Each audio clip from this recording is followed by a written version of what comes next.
Welcome to the Wish I'd Known Then podcast, where we focus on how authors found success, looking at strategies that have taken them to the top of the bestseller charts, as well as what they've learned from their mistakes. Because being an indie author is more than knowing the latest marketing trend. It's about being innovative and creative and learning from your mistakes. Welcome to the Wish I'd Known Then podcast. I'm Sarah Rosette. And I'm Jami Albright. And this week we're talking about the top 10 episodes. That's right. Yeah. Because this is our 50th episode. I can't believe it. I know. I really can't either. I told my husband, I said, hey, we're recording our 50th episode. He said, really, so soon? And I was like, yeah, it does feel kind of soon, but at the same time, not.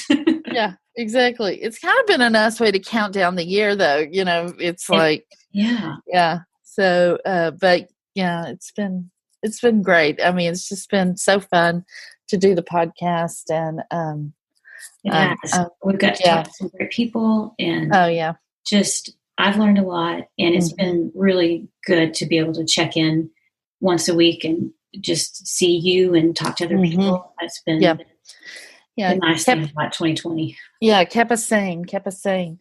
So what's been going on with you? So this week I was going to talk about, I am reading Gail Carriger's The Heroine's Journey, and it's so interesting. It's all about plot and story, and it's like the kind of almost a counter to the hero's journey. It's just a different way of structuring a story, and it's just so interesting. And a lot of it really does match up with the type of story I write. Yeah. So it's been really, really interesting. It's just like a new way of thinking about it. It's very mind-bending. Right. I love Gail, and we should try to get her on the podcast. She's so smart and so interesting. I love her books, but she's very smart. So you've been doing any writing? Yeah. So I'm working on the historical, and I've gone down this research rabbit hole where I thought, oh, this will be great. One of the clues, that she'll need to chase down, she'll need to take a train journey, and I'll just like really lean into the romance of train travel and stuff. And it sounded so great in the planning stage. And now I'm in the research, and I'm trying to figure out, like, what time did this train leave? What time did it get to the station? Were there any stops? Could you get off the train? When did it become a nonstop train? And it's just like so many details. And you're like, get us off this train. Yes, I'm about ready to cut the train. So I'm about to get it all figured out, but I have to do that for mystery readers. They want to know the details. Yes, it could be. They do. That's their catnip. They love that. Yeah. Yeah. So what about you? What have you been doing? I've been writing, finishing up the story that I've been putting out in my newsletter, and I thought I would be done by Friday, really, but something came up, and I had to deal with that. But I'll be done today. I've got one more chapter, and then I'm going to let it sit till the end of the year, and then from where I wrote to the end, I'll go back in and clean that up. My editor can't get to me until the middle of January anyway.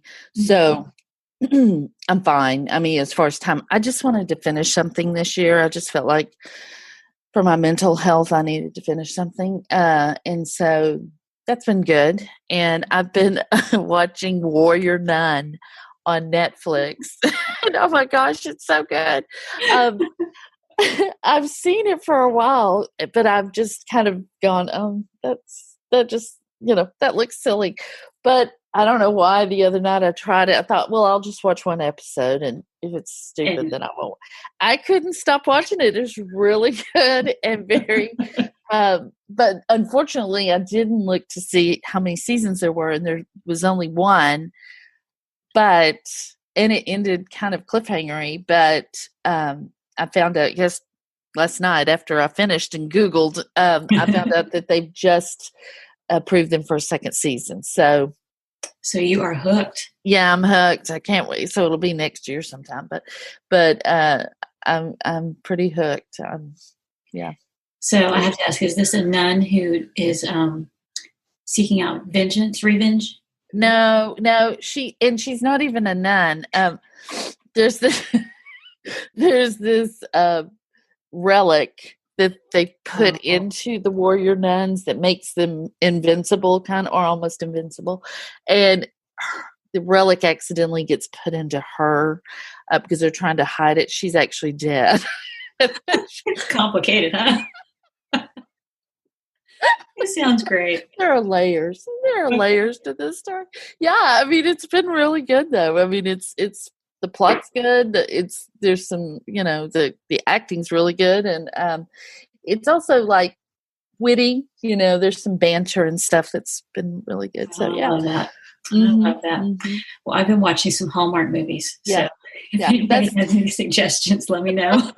That's the difference between the two of us. She's all Hallmark and I'm Warrior Nun. So yeah, but that's what I've been doing. So we should probably get on with the episodes. Yes, we should. Have probably exhausted our boring lives. Yeah. So we went back and we looked at some different ways that people have interacted with the podcast. Mm-hmm. And so one thing that the episode that we had the most like interactions, comments, people messaging about was Nikki's episode about narrating your fiction audiobooks with Nikki Haverstock. That was episode 44. Mm-hmm. And I was really surprised by that was the one that generated the most attention. Yeah. Yeah. I am too a little bit because, not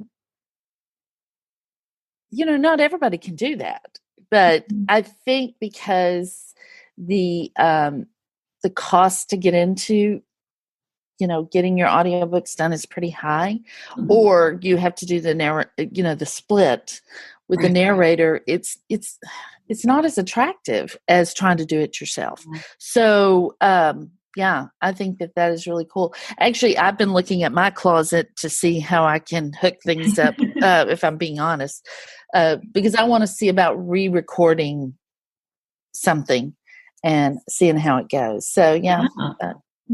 Yeah, we're all going to have like our little writing nook, and then we're going to have our little recording closet. Yeah. My only concern is that there's no ventilation in there, and I get my hot flashes, so and I can't have a fan in there because it'll pick it up.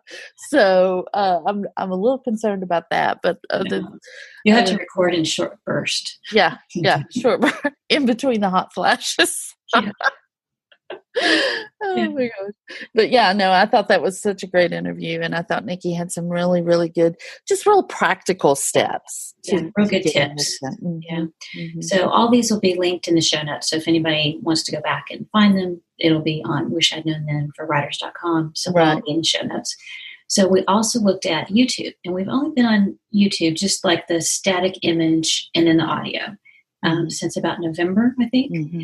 And so that's kind of a different audience, I guess, the kind of a new audience for us. So the top 3 shows that we've had viewed there are Finding Success in Small Genres with Elana Johnson and Becca Syme on Unrealistic Expectations and JOMO, The Joy of Missing Out, and Robin Cutler on the Advantages of IngramSpark for Print and the Future of Publishing. So yeah, I thought it was an interesting mix. Mm-hmm. It is. It's a little bit of everything. Yeah. A little bit of writing to market, a little bit of mindset, and a little bit of just finding your place on other platforms. So very cool. Yeah. So if you listen to stuff on YouTube and you prefer YouTube, you can now listen to us over there. Still can't see us, but you can't see us because y'all, I don't want to have to get fix my hair and put on makeup. So we're doing good just to get the audio version out. Yeah, so I think Sarah probably would do it. It's me that's dragging my feet a little bit. Yeah, so, I'm not anxious to do it. So we're going to stick with audio.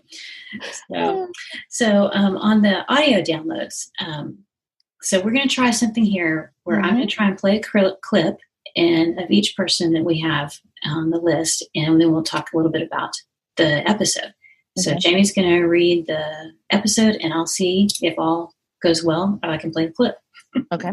The number 10 most downloaded podcast is episode 5 with, and it was Learning to Reverse Engineer a Novel with Cecilia Mecca. 2019 goals, because I basically took the first 4 months of the year and didn't make the income that I would have with historical. So, in that way, it was a mistake if you look at it in terms of the short term, you know, yearly goals and that kind of thing. But I learned so much. Part of what I learned now about that reverse engineering and having the marketing there and, you know, following your muse to a point, all of that I learned because of the paranormal. Right. Now, and I'm not saying that my next pen name will, you know, just go wild and crazy because of it. I'm jumping into a hugely competitive genre, but I definitely will apply those lessons that I've learned, you know, in terms of one of the biggies is having a pen name. So I chose not to have the pen name for the paranormal because I talked to everybody and it just seemed like that was the way I should go. But that was a mistake for me, at least. So many of my historical readers came over. I thought I was being very clever to have some of my, you know, historical clan chiefs and English knights 700 years later be the vampires in my vampire stories, where these historical readers came over that don't typically read that. My also bots from day one and since then have always been historical. They actually are beautiful also bots for historical. like all of my favorite authors and, you know, no scammers. They're like pure as can be, but there's zero. So that was Cecilia and talking about one of her mistakes about pen names. And pen names have come up a couple of times on the podcast. And I think if you choose to do a pen name, it's a lot of work. Right. But sometimes it can be the right choice. Right. And I'm looking at Cecilia's page right now on Amazon. Well, not her page, her pen name page for her contemporary romance. And her also bots are beautiful. They're all contemporary romance. They match her books perfectly. So, you know, she did it right the second time. You know. Yeah. And the thing with that is that the problem with like her not using a pen name and her historical people buying her contemporary romances is that it messes up the also bots, and then Amazon does not know who to serve your book to. That's the real problem. Is that Amazon just does not know who to give that book to. Yeah, and if they're showing it to the wrong people, the people that aren't interested in that type of genre, and they don't click, then the algorithm thinks, oh, obviously this is not working, so we'll stop showing it. So basically it kind of slows everything down, which is not what you want. Right. Or you could have those people actually buy it, read it, and go, well, I didn't really like this because it's not what I read, and then give you a bad review. Yeah. So I think that she did a smart thing with her contemporary romance.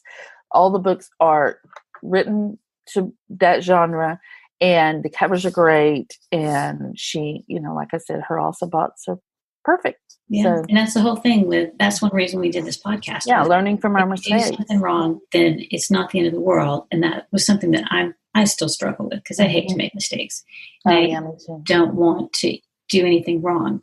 But sometimes you've got to do if you try something and it doesn't work, that's okay. That's one of the big ones to learn. Yeah, because I mean, we look at this as a sprint and not a marathon. And, you know, if we don't do it right this time, we may lose out. And that is true. We might lose out on some short-term income, but if you can go back and fix it and still get back into the race. You know, you can still be.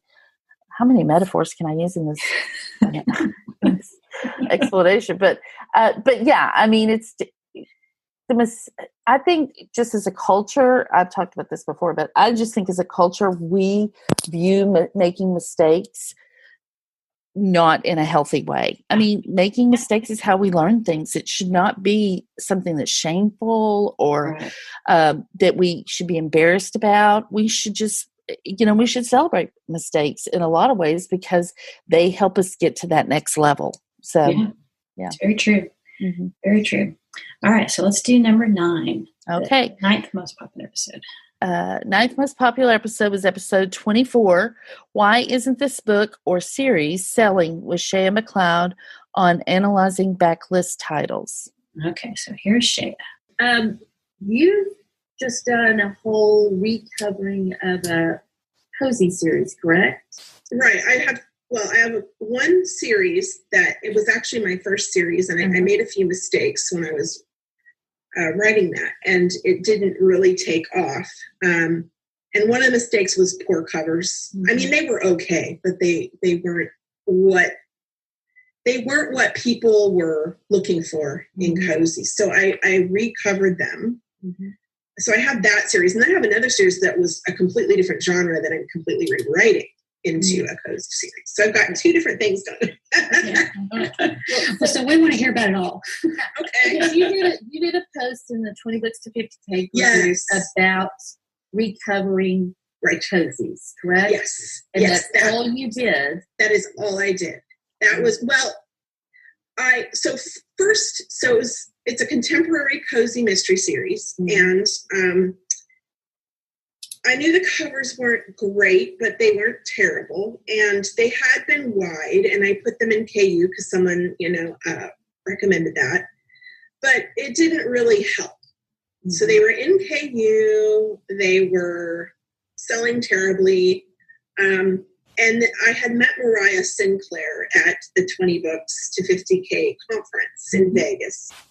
And I said, someone told me she was the cozy mystery queen. And I was like, Mariah, can you look at this? Can you make this better? She's like, I'm like, I think it's the wrong cover. And she looked at it and she goes, oh, yeah.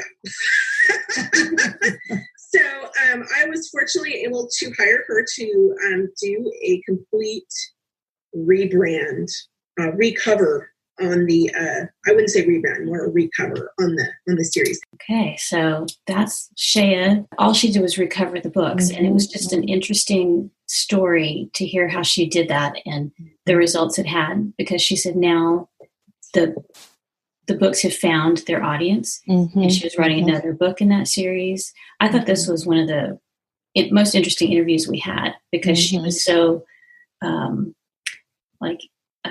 analytical in looking at her backlist.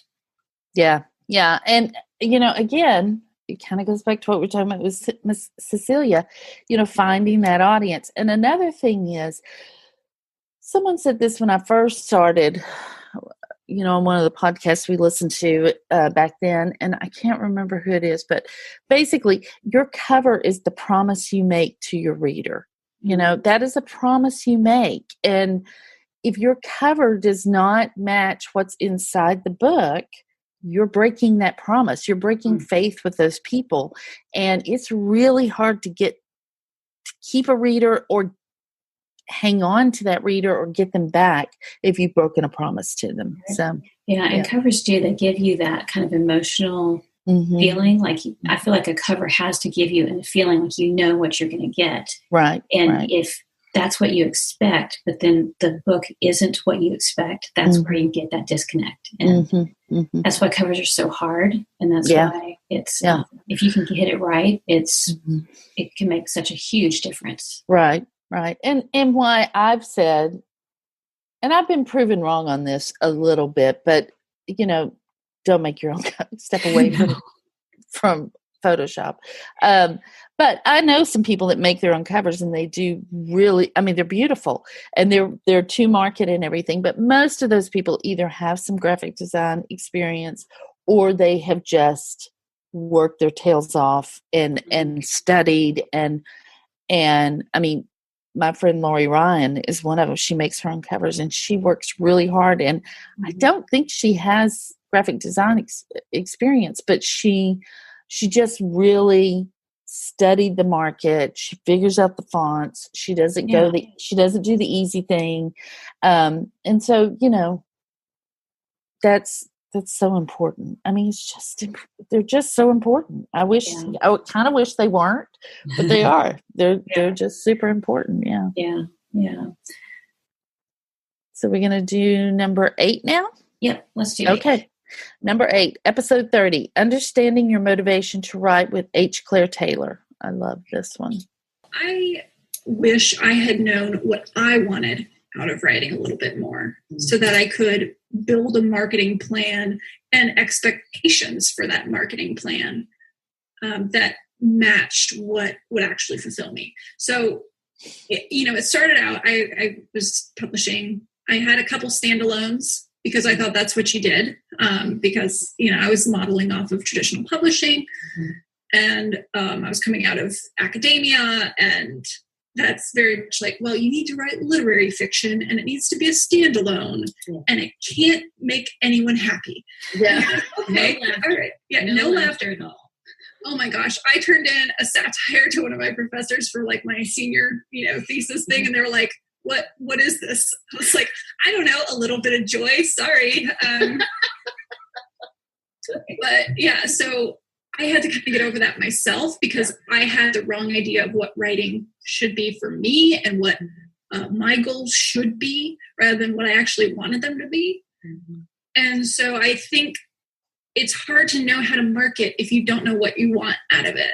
Right. Yeah, that's so true. That's so true. That's hilarious. Yeah, if you don't know what your goals are, then you're just throwing a bunch of spaghetti at the wall, hoping something's going to stick. And honestly, in the beginning, marketing is a little bit like that. Yeah. But I think Claire's right in that if you really understand what your goals are, if your goal is making money, then you're going to approach marketing differently than if your goal is exposure, which I've talked about last year. My goal was exposure, and I spent a lot more money than I would have if it was just profit. I mean, I still made a profit, but I could have made more profit if I was just going for profit. But my goal was exposure, which I got. So, Yeah, and our goals can shift and change over time. But I do think it's really important to have that big, long-term, like the long view where you go, okay. And then if you have that, then you can figure out, oh, well, this project is probably not going to help me reach that. Or you might say this project isn't going to help me that much, but I really want to do it. So I'm going to deviate for a little bit and then come back. So, right. Exactly. Yeah. Exactly. Yeah. All right. Number 7. Yep. All right. So this one is Lindsay Broker on pen names, podcasting, and rapid release. Yep. From the story perspective, it lets me really iron things out a little more before I launch anything. And then I'm kind of committed and it's harder to go back and change things at that point. And then for marketing, it seems to be helpful to, if you have 3 for them to buy all at once or like one right after the other, you seem that you're kind of striking while they're still excited about the first book. I find that I get a lot better sell-through earlier on. Sometimes when you put out book 4 and it's been a long time since the last one, you feel like you're starting from ground zero. Like you've got your mailing list and those people are always good, but there's, I know I have a lot of people who buy my books who aren't on my mailing list. They're never going to sign up for a mailing list. They're never going to follow a Facebook page. But so if the book's already there on pre-order, at least, they can go out and get it while they're still excited about the series. And I think with the voracious readers, I always tell people, don't assume that they read one book by you and you're now imprinted in your brain and they think they're awesome. It's like, no, they'll probably forget about you because they're reading a book every day. Mm-hmm. So we talked about this with Zara Keene as well. Like we talked about all the assumptions we were making about our readers and our newsletter list. Right. And, we should just never assume. That's one thing I learned this year is never assume. No. I was talking to somebody, I don't know, a couple of weeks ago, and she was like, well, I never do that. Like, I think it was about keywords, like searching keywords. And she was like, I don't do that. I'm not going to put I don't do that. And I'm like, but you're not your reader. You're not the reader. And so you're a writer. You read, but you're not the reader. So you can't assume that. I just really appreciated Lindsay's approach too of holding on to those books so you can make changes and stuff, because I've talked to a lot of people who rapid release, and that's the hardest thing when you get to that 3rd book and go, ooh, I wish I had tweaked this somewhere in the before, Yeah. So, of course, I'm speaking into something I know nothing about because I don't rapid release, but I really like that. Yeah. Well, she had some really good points about how it does help you cement your kind of relationship with the reader. Yeah. And then I certainly don't do rapid release, but with my High Society series, I wrote the first 2 books and got them kind of in the pipeline to go to the editor and all that before I wrote book 3. Yeah. And when I was writing book 3, I went back and I changed book 1. Yeah. So it is great to be able to go back and tweak things. And, sometimes there are things now that I think, ooh, I really wish that, for instance, I'm working on a book right now and I had my character go to this apartment building and this building of flats, And she's like, oh, I'm going to be in apartment 226 or something like that. So the book I'm writing now takes place in that building. And so I had to draw out a little map, and I was like, oh no, why did I start with 220? Why didn't I say 201? It'd be so much easier. So, so now I have, and the number of flats is important because the mystery takes place in the building on that floor. So I didn't really want to have 228 suspects. So I had to come up with a reason that there would be smaller numbers. So anyway, that's just a tiny detail that I could. But that's something you don't really think about. Yeah. Well, I mean, even the story, the second book in this series, following Homecoming King, there are things I'm like, oh, I kind of wish I had made him that way. I wish I had given him a little more edge or a little, whatever. But it's too late now. I mean, a lot of people have read that book, so we'll just move on. Fix it somehow. Yeah, exactly. So number 6, episode 13, Finding Success in Small Genres with Elana Johnson. And this episode just was it was just full of gold. Yes. Really something you probably need to listen to more than once because it was just so much information. Yeah. And Elana is also more on the rapid release type writing schedule. So here's Elana talking about how to make a splash in smaller genres. I think for me, I'm very niche down in that Christian market. And I went even further where Liz only writes cowboys. She doesn't write anything else. She doesn't write rock stars. She doesn't write Christian rock stars. She doesn't write Christian billionaires. She doesn't write Christians on the beach. She doesn't write Christian brides. She writes Christian cowboys. So I'm even farther down in. And I think what that allows me to do is really target my marketing. So I think that's why she's able to do as well as she does. So I think that might be a tip for people. I think I think most markets now are pretty saturated. And so you have to find a way to do something that is similar but not the same. So that is the trick, is finding something that's similar but not exactly the same. And then in this episode, we talked about how if you go really narrow, so counterintuitive, that is where you can really find your readers. But I think we all feel like, oh, I need to go wide and get as many as possible. But if you go narrow, you're actually able to find your exact match, I guess. Yeah, that's exactly right. And you're right. It is counterintuitive. It's like, if I'm going smaller, I'm not, but that's just, those smaller niches are deep. They have a lot of readers that just aren't being served. I mean, because they only like cowboys. They don't like Christians on the beach, which cracks me up. There's all kinds of genres that I did not know existed. Yeah, exactly. So that's just such a great tip and something for people to think about when they're writing it, like before they even start writing their stories and stuff. That at Romance Author Mastermind, that was talked about, things that you need to think about before you write your story, which would have been so good for me had I thought, I just started writing a story and then it turned into a series, and so now I try to be a little more, what's the word? Plan it out a little bit more. Yeah, thank you. Yeah. Wow, I'm a writer.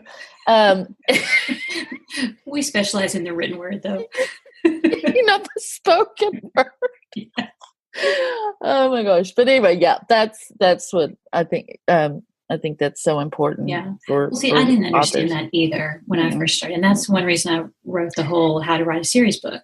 Yeah, intentional is the word. There you go. Yeah, I just Googled it. No, I didn't.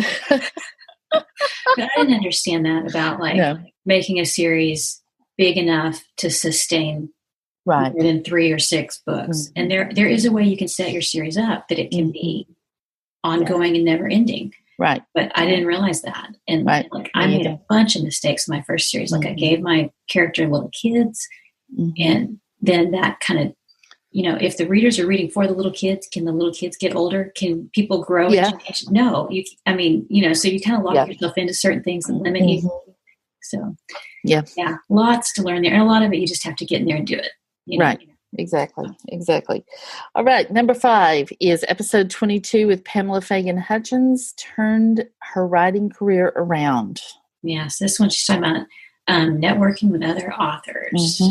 I find the things that I do to network with other authors return to me in ways, again, like I was mentioning earlier about, the whole idea of advertising and how so much of what I get from it is above and beyond that day's bottom line. It's the same thing with retreats. Those relationships become later people that tell me when I'm on their podcast years later, I saw you in a workshop and, I did this because, you were the nail in my coffin with traditional publishing. Those moments that you get and become people that blurb your books or that you do box sets with or, all kinds of fabulous things. And that's harder and harder to get as we become more dispersed and remote from each other.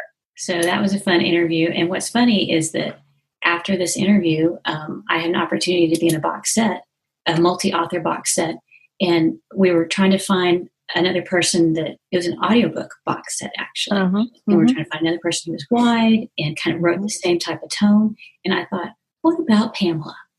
So we are in a box set now. And I thought, that's great. Cool. Yeah. Because, I would have not even met her except for this podcast. And right. So it kind of encapsulates, how networking with other authors just expands your opportunities and just makes your writing life richer. Right. It does. And even if you don't collaborate on a project, even if they're not in the same genre of you, just having like-minded creative friends is really important. I mean, it just, you and I know this, but, because we have each other and our friend Danielle, and we meet we did meet regularly, and we meet regularly on Zoom now. Yeah. It's just important to have that. When we went to the Smarter Artists Conference that first year, or the Smarter Artists Summit, we met, but I met a lot of people there that I'm still friends with, and only a couple of them write in my genre. The rest don't, but it's those relationships are so important because it just keeps you on track. It gives you someone who goes through the same things you go through as a creative to bounce things off of, and they understand and stuff. But it's just important. But if you can find somebody in your genre, then that's even better. That's just icing on the cake, really. Yeah, and it is important because our families love us, and most my family is very supportive, and a lot of writers I know, their families are very supportive. But they can only listen to you talk about pricing and title possibilities for so long, and then they're like, I just don't know, and you need somebody who understands all the different variations that you could possibly do. Right. Yeah, I told my husband last night that I don't even know what we're talking about, but I said that all of my newsletter subscribers, except for about 3,000, because my list is about 15,000, so all those 12,000 people are organic. And I was just I just realized that. I guess I don't look at it as much as I should, but I had just realized it a couple of days before, and I was telling him, and I told him, and I didn't get the response I was hoping for. Let's just put it that way. I mean, he was like, "Oh, that's good," but he didn't understand the significance of that. Yeah.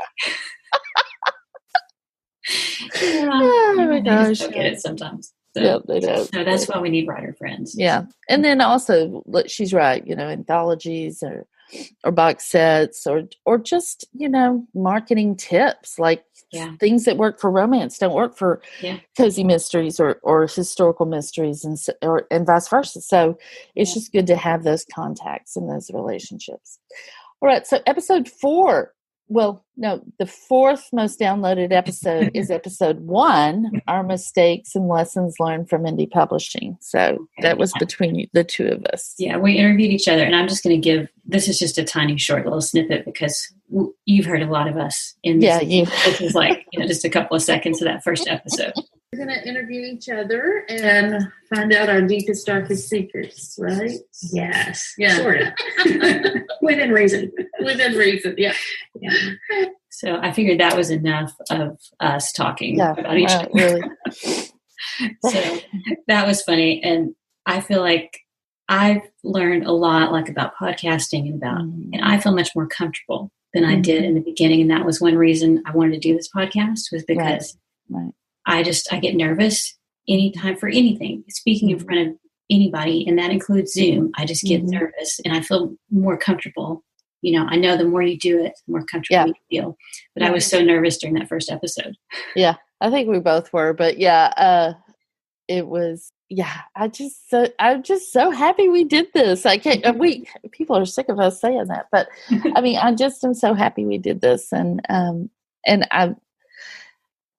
don't know if I've said it on the podcast, but what I really like is that we're two women who unapologetically know things about the business we're in. And we share that information, and what we don't know, I think we're honest about, and we find the people who do know those things, and we share that with our listeners. And not to beat my Helen Reddy, I am woman, or toot it too loud, but I just love that. I think it's being the two of us, and I think that's what I'm most proud of with this podcast, and then that we, that seems to translate to listeners, and they love it too. So it's really good. All right, we'll move on from us, even though I could talk about myself all day long.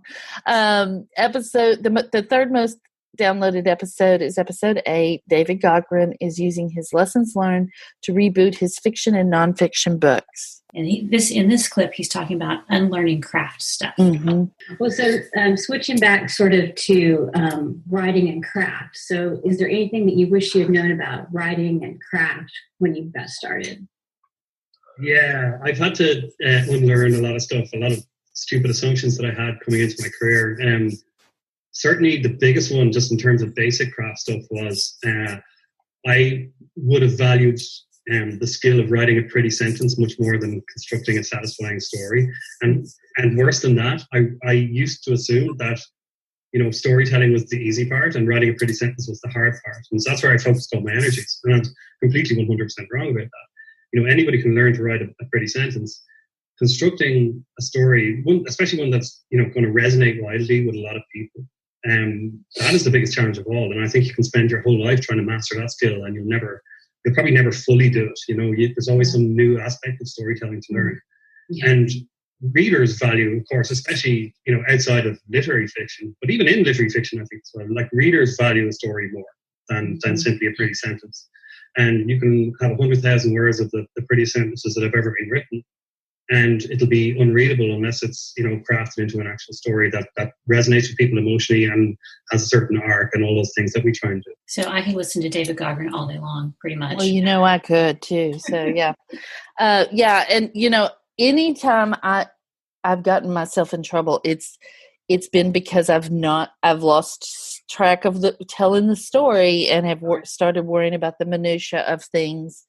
Not that you don't try to, have creative syntax, and some other things, but that's not, I get in trouble in the beginning writing the story because I lose track of just telling the story. And, it's so important. It's so important because I'm certainly not the best writer around, but I can tell a story, and I think that the writers or the authors that do the best are the ones that can just tell a story. And you and I both have examples in our own genres of stories, of books that were like, but they have something about them. And there's something about them. Yeah. I think story and character oftentimes trumps everything else.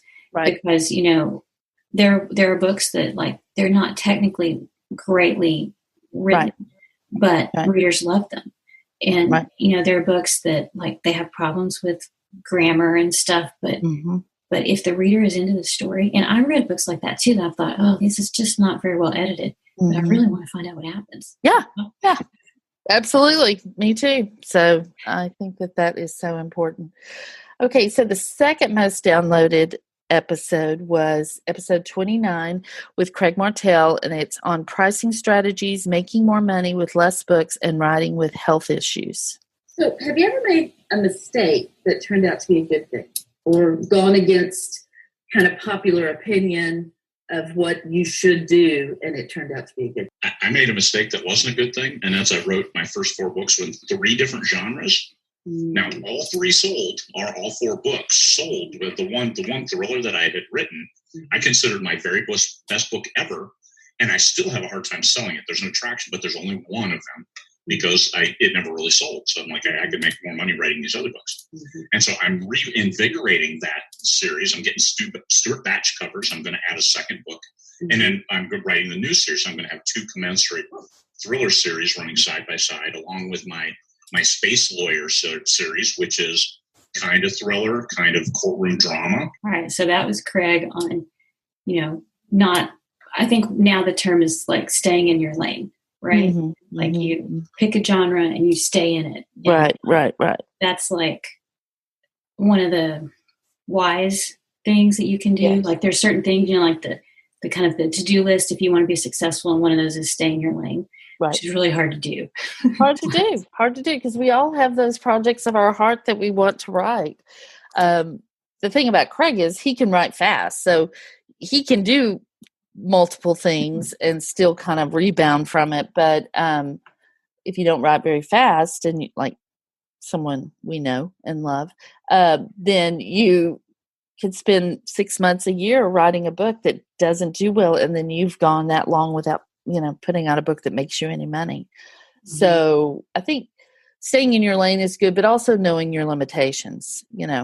We can all strive to get better, but we sort of need to know what our limitations are. And sometimes we have great ideas and plans. I had this idea that I would get 4 series going, and I would have a release in each series once a quarter. And that way you'd have 4 releases per year. Yeah. Like, it'll be perfect. It'll be great. But then just the reality is, like, I just didn't have the ability to write that many books in that many different series. Because, like, for me, it's harder to switch between series. See, I had to learn that about myself. So sometimes our plans are great, but then in reality, they're just too hard to execute for personality sometimes. Exactly. And but that whole interview was really good with Craig. I just felt like he was super honest, and he's super successful, but he was very honest about the things that hadn't worked, or he wished he'd done differently, or stuff. Yeah. So. And I've been impressed with what people have shared. Oh, me too. Yeah. Things that I would think maybe they might not want to talk about, but everybody's been really open, saying, well, this is what I did wrong, and this is what I learned, and been really good. So. Yeah, it has been. So I encourage people to go back and listen to that episode if they haven't, because it was really good. Yeah. So now this last one is a surprise for Jami. So I don't. One episode downloaded is episode 26, Book Launch Plans, the mega episode. Oh, that was ours. Yeah. Yay. So that's cool. Because we were both a little unsure about how it would be received, because we've been doing lots of interviews, and we thought, well, is anyone interested in, hearing from us? So obviously it turned out to be a good thing to do it. Yeah, that's great. Yeah, so I've got a little clip here. I think we're talking about, following up with an art team. This is one of your tips of what you had done for your launch this summer. Oh, and then I also, the people that I actually created a spreadsheet of the people that I gave the arcs away to. And so on the day of release, I just emailed them and said, if you enjoyed the book and wouldn't mind posting about it, on your page or whatever, then that would be great. You are under no obligation to. That was a gift, a free gift, no strings attached. But here's the link, and here's a graphic you can post with it. Yeah. And almost every one of them did it. Yeah. I mean, it's just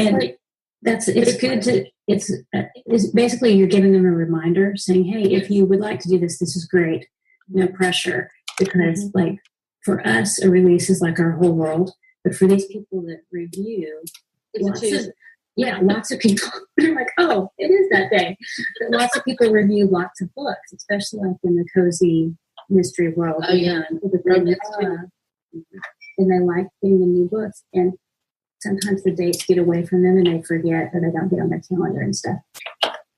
Okay. Yeah. Yeah. And I did, what I was talking about there is like my review team, they're expected to review on Amazon and Goodreads. I mean, that's sort of the deal we make. It's an honest review. If you don't like it, you can post that review. But if you're going to get an ARC, I want the review, to go up. You hopefully they will follow through. Yeah. Right. But what I was talking about there was the ARC team posting something about the book on Facebook or Instagram. In a group. Yeah. And really that was just so, that worked better than I had, than I thought, because here's the deal.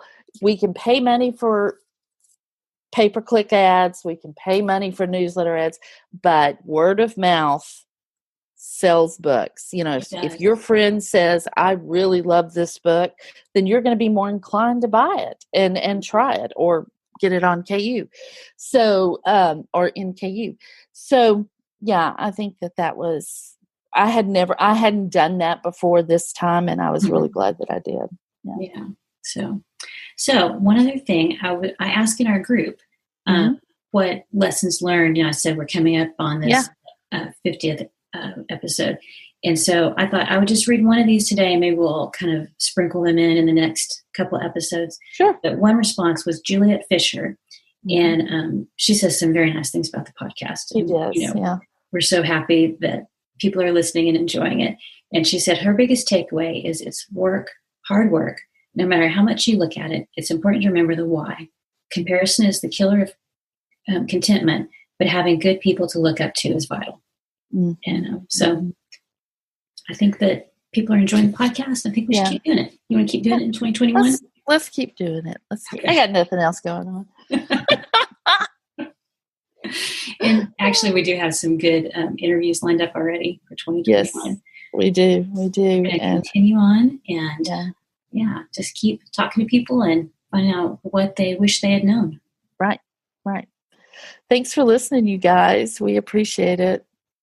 Yeah. So we'll have all the show notes at wishidknownthenforwriters.com, and we will talk to you guys next week. Bye. Bye, everybody. Thanks for listening to the Wish I'd Known Then podcast. We hope this episode inspired you, empowered you, and made you laugh a little bit too. If you loved it, tell your friends about it. And if you feel so inclined, leave us a review. We look forward to being with you again next week.